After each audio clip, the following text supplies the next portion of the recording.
So, important order that came in from the Supreme Court earlier today as it issued a notice to the Secretary of the Maharashtra Legislative Assembly against the letter that was issued to Arnab Goswami threatening him against going to the Supreme Court in this breach of privilege matter.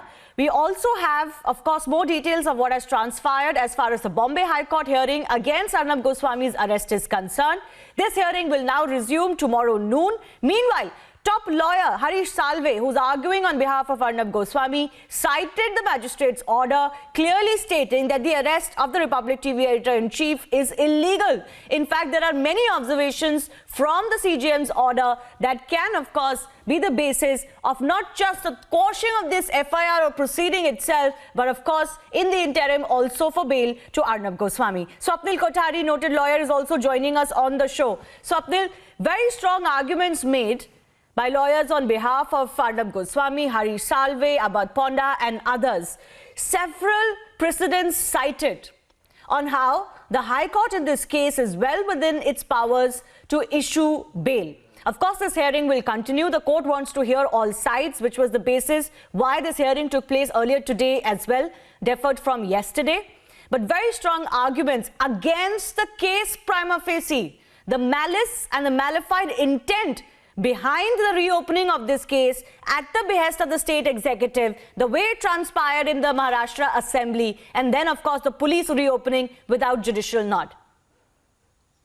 Shivani, there is no question. In fact, the manner and the timing by which Arnab was arrested itself was questionable. Following Maharashtra Assembly's letter, which the Supreme Court has taken great umbrage at, and what I've told earlier on the show, it's very clear that the Supreme Court is mincing no words in trying to convey its disgust. It is telling that everybody has a right to approach the Supreme Court under Article 32, not only Arnab Goswami, but every single person, individual in this, every single citizen for violation of its fundamental rights in this country.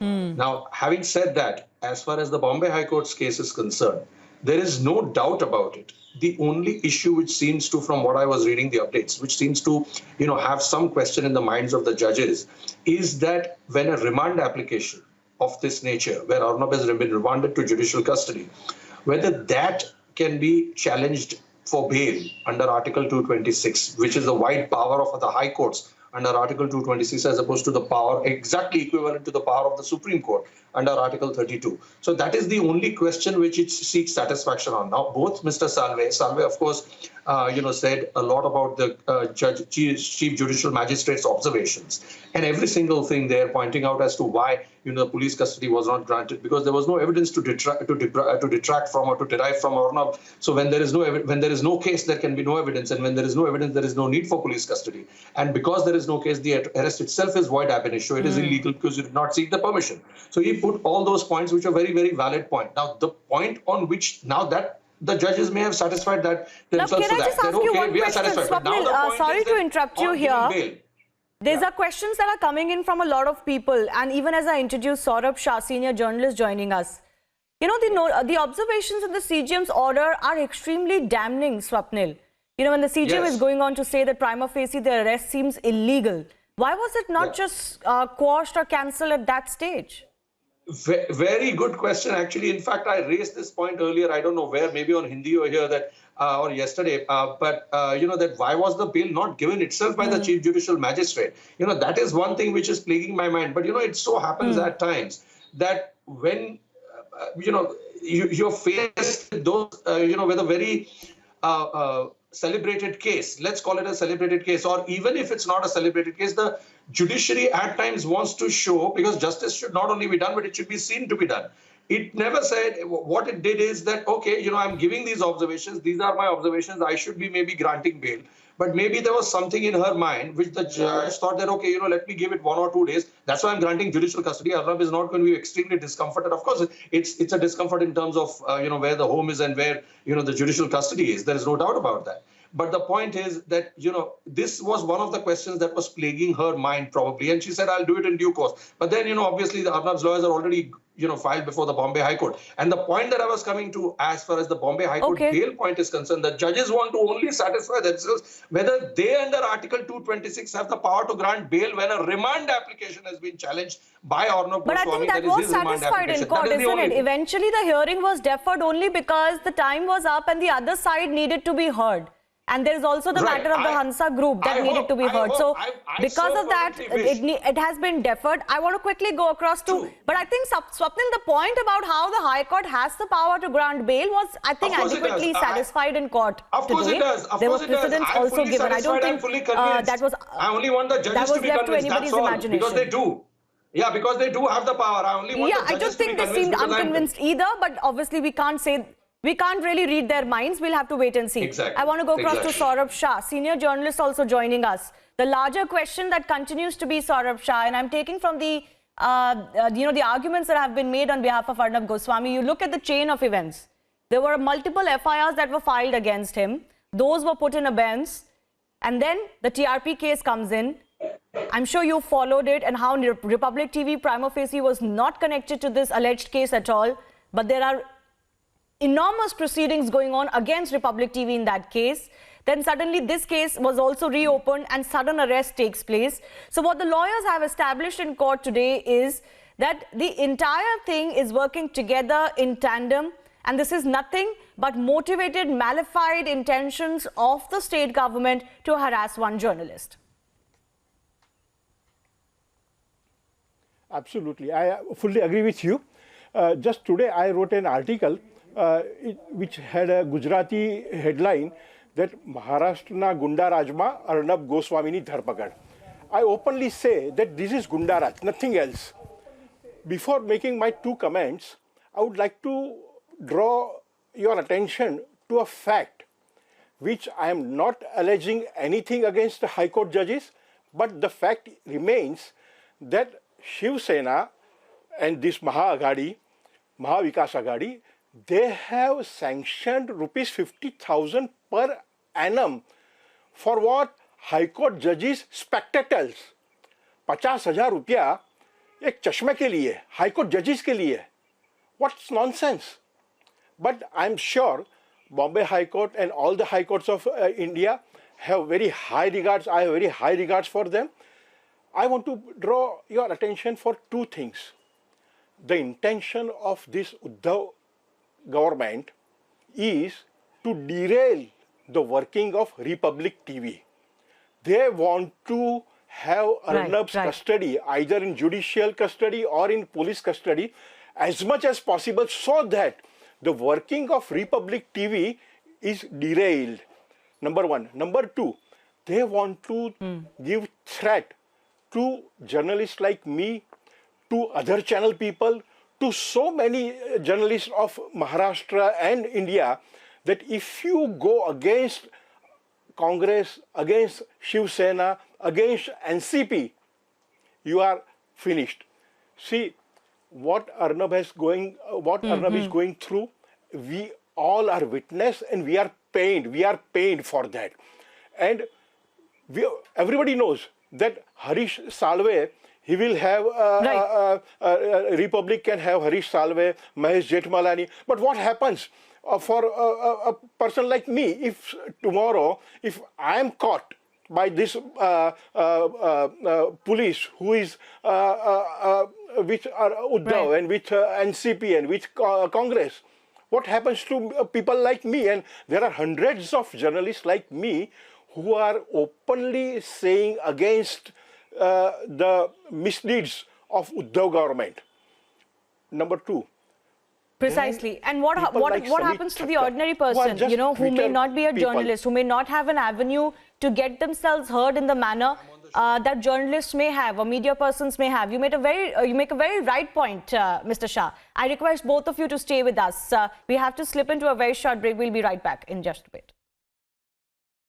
The idea of the Republic Network is an idea of not just a channel but a movement that stands for a new India. And they hate it when I say I am a nationalist. Everyone must be a nationalist to be a journalist. What is wrong with that? Oh, why are you number one? Why are you number one in ratings? What is your problem? Why do you get more advertising? What is your problem? Hate the idea of a strong nationalist India, viewers, these people. And therefore the Republic Media Network is a millstone around their neck, where they can manage and manipulate anyone, threaten anyone, put anything. Everyone has skeletons to hide. So it doesn't work with me because I have nothing to hide. And I and this network, we are the new age media organizations like the Republic Media Network.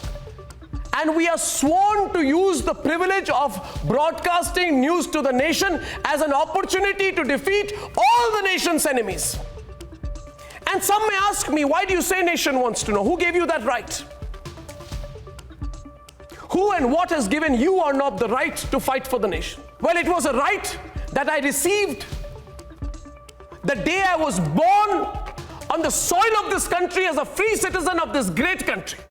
Thanks a lot for staying with us. Our guests also continue. I want to go across to Mr. Shah once again very quickly. You very rightly mentioned that the attack and the concerted attack against Arnab and Republic TV should be a matter of concern, and is indeed a matter of concern for most journalists and the media fraternity.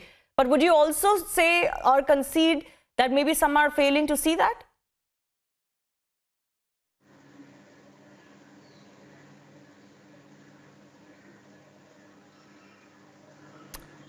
I think he can't hear me. I want to go across to Swapnil Kothari once again. So Swapnil,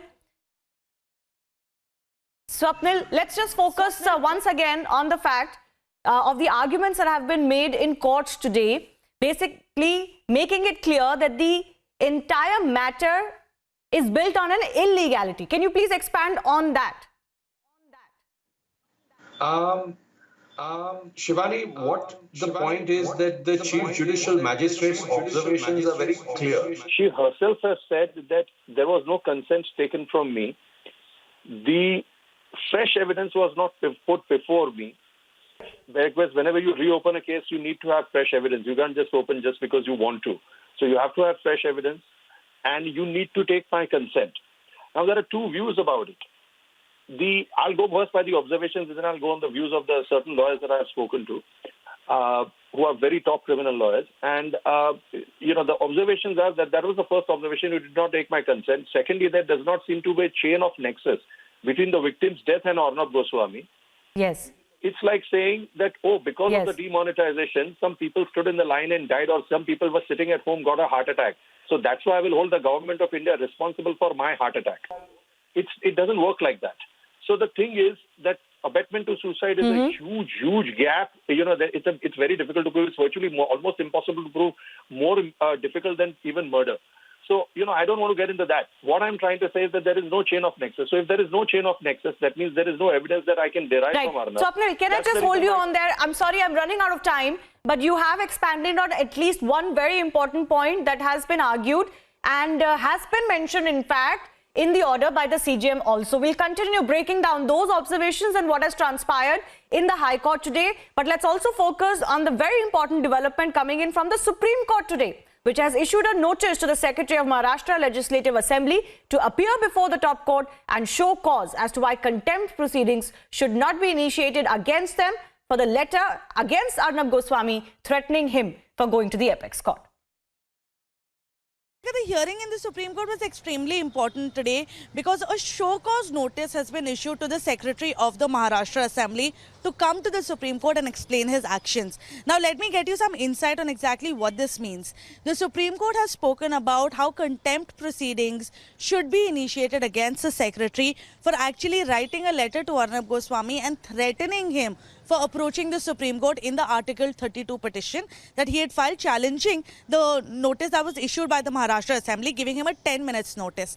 So the Supreme Court has decided that this letter that was written should not have been done so, to the extent that the Chief Justice of India has actually gone ahead and said, how dare he do that? And by he means the Secretary of the Maharashtra Assembly, on whose name this entire letter was signed in the first place. He's gone ahead and said, how dare he do that? How can any ordinary citizen be pulled up in such a way by a legislative assembly, that too for approaching the Supreme Court of India?